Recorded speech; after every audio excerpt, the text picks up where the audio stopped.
In this video, I'm teaching you guys about these logarithmic identities. Now, if you want to learn about exponential identities, that will be in a separate video. Link will be down in the description for that. To start off, I'll give you a basic description of what these identities are doing. And then after that, I'm going to give you some examples using actual numbers to show you how to use these identities. So for this first one, let's say there are two logarithms. And this one's the logarithm of x, and this one's the log of y. And both of them have the same base. Keep in mind, they need to have the same base for this to work. And what you can do is you can actually combine these two logarithms, if you're adding them together, into a singular logarithm where the base is the same as the previous, but you can multiply x and y together inside the logarithm to get a single logarithmic function.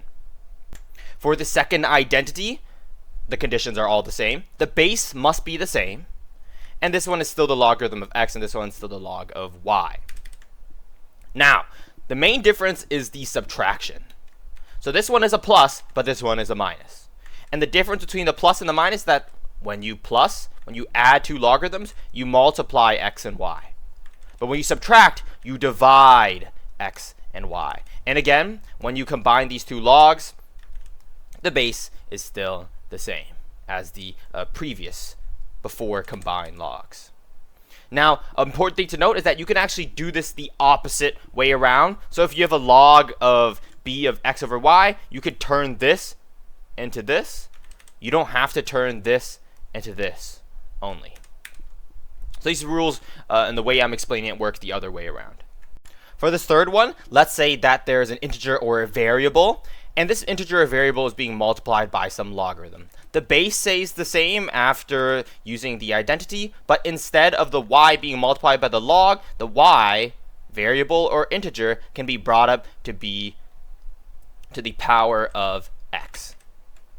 And for this fourth one, I forgot to write this one over here. But for the fourth one, this one is slightly tricky. Let's say there's two logarithms, and they have the same base, and you are dividing them. Well, if you divide them, whatever's in the denominator of within the logarithm becomes the new base. But whatever's being logged in the numerator stays the same, just gets brought over into this combined logarithmic function right over here. Now, an important thing to note, c right here cannot be 1. And the reason why it cannot be 1 is that if c is equal to 1, guess what happens? The log becomes 0, right?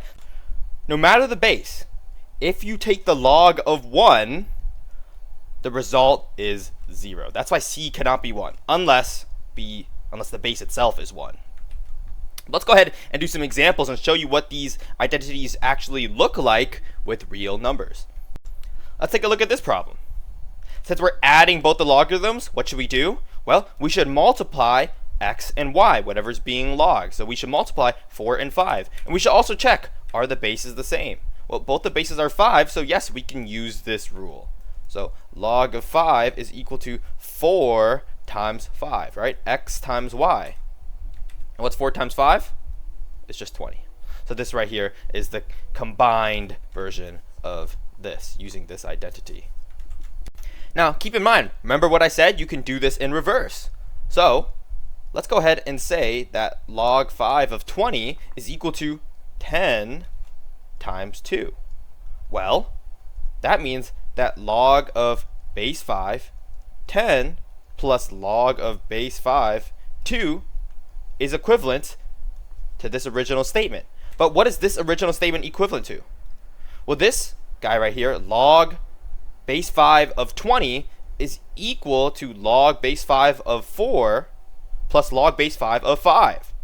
That means this is equal to this. So you can pick whatever two factors you want of some combined logarithm and just split it up again to get another result. For this next problem, try this out yourself and combine these two logarithms. Well, it was a trick question. You actually cannot combine these two logarithms because the bases are different. This base is 6 and this base is 7. And remember, to use the identity, the bases must be the same. So you cannot combine these. These are already in its most simplified form. Go ahead and use this identity. So we check the bases are the same, so we can use this identity, right? So what's the final result? Well, it's x divided by y. 64 in this case is x. 8 in this case is y. So let's go ahead and write down log base 10. Remember, the bases stay the same. And we have 64 divided by 8. Now what's 64 divided by 8? Well, that's just 8, right? So we can write down log base 10 of 8 as the simplified form using this identity of this problem. Let's go ahead and try this out. The bases are the same. Both of them are 3, so that's a check. But this is a subtraction, so we should divide x by y. 100 by 10, right? So log base 3 of 100 divided by 10. 100 divided by 10 is simply just 10. So log base 3 of 10 is our final result. Looks like we have an integer times some logarithm. So what do? Well, we could bring this integer and bring it to the power of whatever's inside the log. All right, so we have log base 4, so our final result should have log base 4 as well. And remember, we bring whatever's in front of the logarithm into the exponent of whatever's in the logarithm. So this is 2 to the power of 5. All right, and what's 2 to the power of 5? Well, that's simply just 32. So log base 4 of 32 is equal to 5 times log base 4 of 2. So how about for this problem? Can we still use this rule if we have an variable or an unknown number in front of a natural logarithm? Well, yes, we can. All we need to do is write down natural logarithm of 5 to the power of k. That's all. The rule still applies, right? Whatever's outside the logarithm gets put into the exponent of whatever's within the logarithm. Right, and this should be your final result, right? Natural logarithm of 5 to the power of k. This is the last logarithmic identity, and remember, for this identity, we need to have the same bases. Looks like we have the same bases. Both the bases are 5, so this is Gucci. And now, we should check what is c. Well, is c equal to 1? If it is, then we cannot use this rule. Looks like c is not equal to 1. C is equal to 6 here. So what do? Well, the final result should be log of base c. We already know that c is equal to 6, so we should write down log of base 6. And x is the same as the x in the numerator of our fraction. Looks like x is equal to 3 here, so log base 6 of 3 is our final result. Let's take a look at this problem. Both the bases are 13, so this is pretty good. We could still use this identity. Now, how about for c? Is c equal to 1? Well, c is equal to 65, so we are Gucci. So since we know that c is equal to 65, we know that becomes the new base of the logarithm. So we write down log of base 65. And what was x? Well, x is just equal to 5. So log base 65 of 5 is our final result.